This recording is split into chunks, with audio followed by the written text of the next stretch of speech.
Hey, welcome back, everyone. And in New York City, I have the pleasure with being with Danny Pudi. It's great to have you. Thank you very much, Reshma. Hi, everyone. So I'm interviewing you for the first time, and you've already done some prolific work.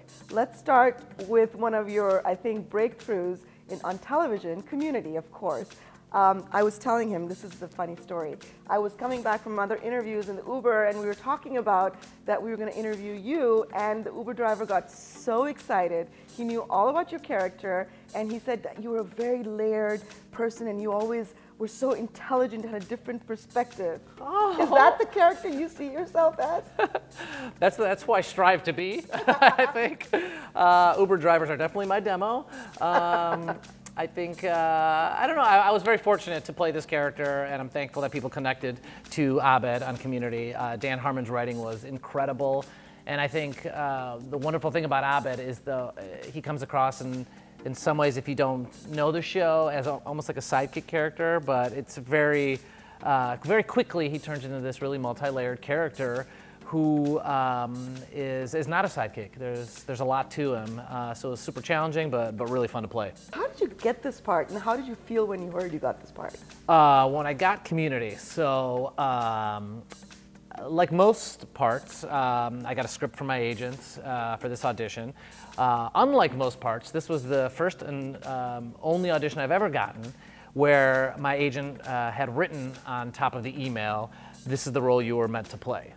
And so I was terrified because that's a lot of pressure.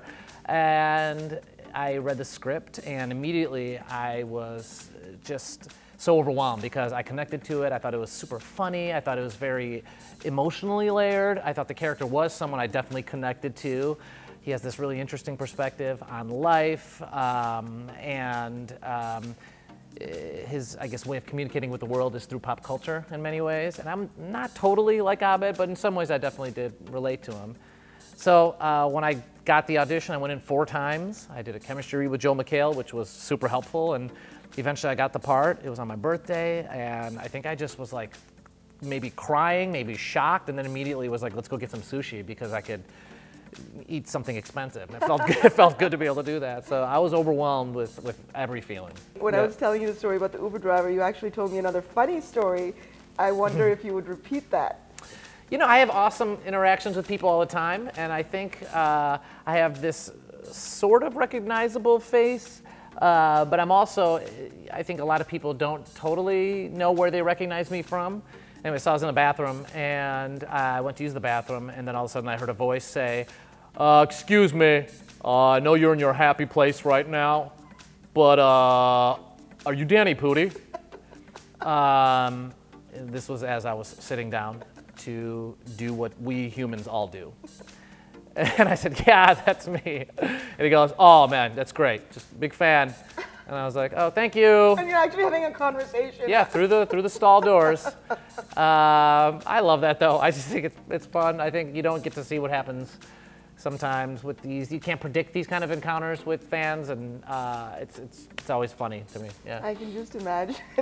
Well, and now switching over to your movie that's about to release. Let's talk about The Tiger Hunter. The Tiger Hunter. I'm super excited. It's out in New York, Chicago, LA, in a city near you. Hopefully, go to tigerhunter.com to find out where. And it's a really great story. It's a story about a young man named Sammy, who I play, who journeys from India to Chicago in the 1970s to pursue his dream of becoming this great engineer. And at the same time, he's trying to prove himself to his legend of a father and win over the love of his life, his childhood crush, Ruby. So it's a love story. It's a heartwarming story. It's about pursuing the American dream. It's got a great cast, and I hope people can check it out. Talk about success, what success means to you, as this is something that the press notes actually talked about the film, how success is different to other people. So what does success mean to you? Ooh, yeah, I think one of the interesting themes of The Tiger Hunter is the idea of success and how our meaning of success can change over time too. I think in the beginning of the film, the character I play, Sammy, he has this idea of success in terms of proving himself to his family, his village. He's seeking out something great, and to prove himself also as a really worthy suitor to the girl that he loves. But it's really this idea of success that he's kind of wrapped up, romanticized in his head, and it's not truly based on anything, in some ways, in reality, you know? So when he comes to America, things kind of don't go the way he's planned it in his head, you know? The job that he thought he had falls through. He ends up living in a place with people he never imagined living with. He meets this really interesting, quirky new family. And in some ways, his idea of success changes because it's based on reality. It's based on this new idea of being true to himself. And I think that's the journey of the film, is really like trying to balance this idea of you know, staying true to the values you have that you've created for yourself, that you think that are important to your parents, but at the same time being also true to the values that you have to find for yourself. What is important to you? And I think it's this struggle that Sammy has throughout the film, is who is he away from his family and who he is with his family. And what does success mean to you personally? Success to me, Danny, it's a tricky thing. I think it changes over time. I think, you know, a lot of it is based on a goal, maybe trying to achieve a goal and accomplish a goal, but a lot of it is also trying to feel like I'm doing something that's worthwhile with my time, that is also helping me grow, and hopefully something that I can celebrate with my family and celebrate with them too. So it's this constantly evolving thing. Let's talk about your character of the film, where he's not 100% honest with the girl. Yeah. So have you ever done that to just date a girl? You know, I think honesty is very important. I highly encourage honesty in all relationships. I think Sammy goes through this journey where he has to create this sort of image of himself, you know? And I think things happen to him where he's never really experienced this amount of obstacles in his life. And with the encouragement of his friends, he decides that maybe it's just stretching the truth or showing, you know, it's the whole idea of, like, in the film, Rizwan, who plays Babu, he's hilarious, talks about faking it till you make it, you know, fake it till you make it, bro. But to him, it's this sort of thing that we're not really lying, we're just showing future versions of ourselves. So I think we've all experienced things like that, where we haven't quite been honest with people that we love. I apologize to my wife. Very much so. But hopefully we end up realizing that that's probably not the best way to live, and we learn from it. And it's really good when you have somebody that you're with that calls you out and makes you apologize. Oh my God, this is quite an apology. Sorry to everyone. You're a great dad as well. How has fatherhood changed you? Every day, it's sort of this wonderful challenge every day, where it's a constant curveball coming at you. You're learning things. I feel like my children are exposing my weaknesses day by day, weaknesses I didn't even know I had. And it's a chance to really learn a lot too, because my kids are 5 right now, and I have twin 5-year-olds that are going into kindergarten, and they ask so many questions, very curious, they're inquisitive children, and it's wonderful, but it also shows me how little I know. They'll look at clouds and they'll be like, why is that cloud different than that cloud? And I'll be like in my head, oh yeah, cumulus versus cirrus. And I'll have to, like, in my head be like, what else did I miss in 7th grade science class? Like, so I couldn't pass 5th grade now. Well, it's tough, right? I know. Yeah, they'll ask me like different ways. Like, I was trying to teach them how to tie shoes the other day, and I don't know what the proper way to teach them with, like, the bunny thing, and you know, so they're constantly making me relearn things, that's a wonderful gift, and they're just super fun. So it's like they make me do a silly dance, which is great, because I always think it's important for everyone to do a silly dance. And that's good. I think it's a gift, so I'm very lucky. Talking about this film, what was your favorite part of The Tiger Hunter? You know, this film was such an interesting experience for me because it was a film of many firsts for me. It was the first time I got to play a lead character in an independent film. It was the first time I was in a film that was written by an Indian American, produced by an Indian American, featuring a predominantly Indian cast. So that to me was super exciting, to be part of such a diverse story being told by people who had a personal connection to the story. And that made the process of making the film really exciting.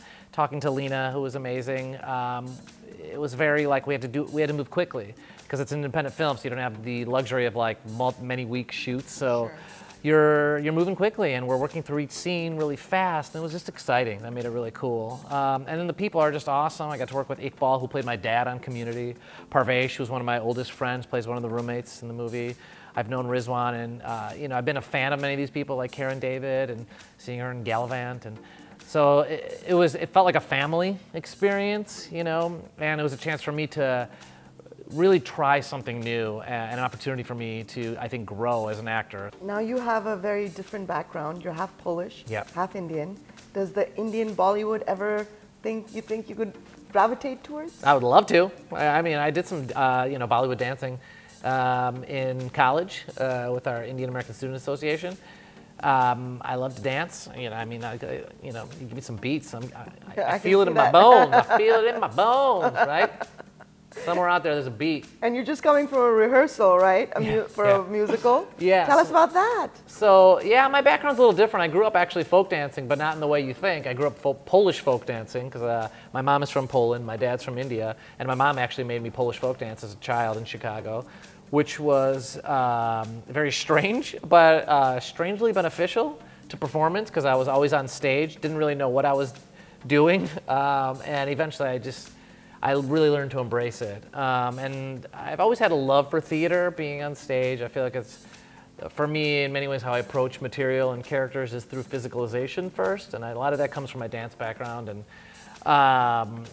you know, I'm lucky because I'm doing some theater right now in New York, and I always love to get kind of back on stage and have that immediate sort of connection with an audience, and a chance to kind of really like work through things. You know, there's a lot of rehearsals, and sometimes in TV and film you don't have as much time to kind of play with a character, and so I'm really excited because right now I get to work on a project where I'm just kind of playing, you know. You've obviously been very busy, and you continue to be. You were the voice of Brainy, right? Yep. And then again, now you're on second season, the voice of Donald Duck. Huey Duck. Oh, Huey Duck. Huey Sorry. Duck. Yeah. Sorry. That's fine. Huey That's Duck. fine. I'm the voice of Huey Duck in DuckTales, and which is out now on Disney XD. Which is really cool because I get to connect with my children, hopefully force them to like some things that I like. I grew up with the show, I was a big fan of it. And yeah, I've been doing some animated voices lately, which is... Can I have a voice? Yeah, sure. Well, when I was playing Brainy Smurf not that long ago. Picture me in black glasses here, and picture me with a kind of a guidebook of sorts. Brainy Smurf here, and I'm blue. Picture me blue with, I think, 4 fingers. Yeah, that's Brainy Smurf. Nice to see you, Reshma. How are you today? I'm great. That's great. No. Oh. I love it. I'm a big fan of your work, Reshma. Oh, thank you. I'm Brainy Smurf. Well, that's such a great ending. I look forward to seeing much more of your work, and you seem like such a nice person. Oh. I wish you continued success. Thank you very much, Reshma. It's a pleasure.